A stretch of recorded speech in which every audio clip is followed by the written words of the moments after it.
Hello friends, எல்லாம் எப்படி இருக்கீங்க? இன்றைக்கி நம்ம ஒரு மோட்டிவேஷன் வீடியோ தான் பார்க்க போகிறோம். என்னென்னா, வீடு க்ளீனிங்கு, பெட்ரூம் க்ளீன் பண்ணுறது, அப்புறம் சாமான் தேய்ச்சி வீடெல்லாம் எப்போவுமே அன்றாடமாக என்னென்ன வேலை இருக்குமோ அதை நம்ம பார்க்க போகிறோம். அதை தான் நான் பண்ண போகிறேன் இன்றைக்கி. ஒரு நாள் கொஞ்சம் ஃபுல்லாக எல்லா ரூமும் க்ளீன் பண்ணுறதுனால ஒர்க் அதிகம் தான். சரி, அப்படியே நம்ம பண்ணுறோம், அதை பண்ணுறத வீடியோ எடுத்தோம் அப்படின்னா நம்மளுக்கு சில பேருக்கு அது மோட்டிவேஷனாக இருக்குமே அப்படின்னு சொல்லிட்டு நம்ம ஸ்டார்ட் பண்ணிட்டோம். ஓகே, இப்போ பாத்திரம்லாம் தேய்ச்சிட்டு சாப்பாடு வடிச்சிட்டு சமையல் வேலை முடிஞ்சிச்சு. துணியை மடிச்சிடுவோம். நீங்கள் எத்தனை பேர் டெய்லி க்ளீன் பண்ணுவீங்கன்னு சொல்லுங்கள். ஏன்னா எனக்கு அது டெய்லி க்ளீன் பண்ணுற பழக்கம் இல்லை. நான் வீக்லி ஒன்ஸ் அந்த மாதிரி ஃபுல்லாக க்ளீன் பண்ணிவிடுவேன். நான் க்ளீன் பண்ணுவேன், ஆனால் இழுத்து போட்டு எல்லாத்தையும் மொத்தமாக செய்கிற ஒரு கேரக்டரு. கொஞ்சம் கொஞ்சமாக செய்யணும் அது அப்படின்றது இல்லை. 2 days முன்னாடி கிச்சன் ஃபுல்லாக க்ளீன் பண்ணி அதை வீடியோ போட்டிருப்பேன். இப்போ ஃபுல்லாக 3 ரூமுமே பெருக்கிறது, துடைக்கிறது, ஃபுல்லாக இருக்க வேலையெல்லாம் முடிச்சுட்டு அது என்னன்னு பார்க்கலாம்.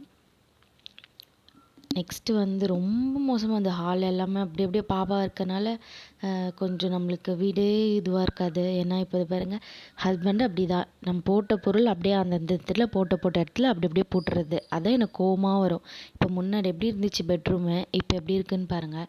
நான் இப்படி தான் வைப்பேன் பெட்ரூம் எப்போவுமே. இது ஃப்ளிப்கார்ட்டில் தான் ஆர்டர் பண்ணி வாங்கினது. நல்லா இருந்துச்சு. ஸ்டோரேஜு இது பாப்பா துணி வைக்க கரெக்டாக இருக்கும். இப்போ ஹாலு ஃபுல்லாக எப்படி இருந்துச்சு ஃபஸ்ட்டு வீடியோவில் பார்த்துருப்பீங்க. இப்போ பாருங்கள், ஃபுல்லாக க்ளீன் பண்ணியாச்சு. நான் எப்போவுமே இப்படி தான் க்ளீன் பண்ணி வைப்பேன். ஆனால் பாப்பாவும் அவங்க அப்பாவும் சேர்ந்து விட மாட்டாங்க. அந்த வீடை நல்லபடியாக இருக்க விட மாட்டாங்க. பாப்பா கூட ஓரளவுக்கு பரவாயில்ல, டாய்ஸை தான் அங்கங்கே இருக்கும். மற்றபடி துணி எல்லாத்தையும் கீழே போடுறது, அங்கங்கே போடுறதெல்லாம் எங்கள் வீட்டாளோட வேலை. அதனால் நம்ம எவ்வளோ சொன்னாலும் கேட்க மாட்டாங்க.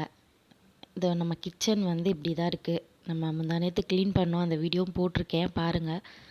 உங்களுக்கு இந்த மோட்டிவேஷன் வீடியோ பிடிச்சிருக்கு அப்படின்னா லைக் பண்ணுங்கள், ஷேர் பண்ணுங்கள், கமெண்ட் பண்ணுங்கள், சப்ஸ்கிரைப் பண்ணுங்கள்.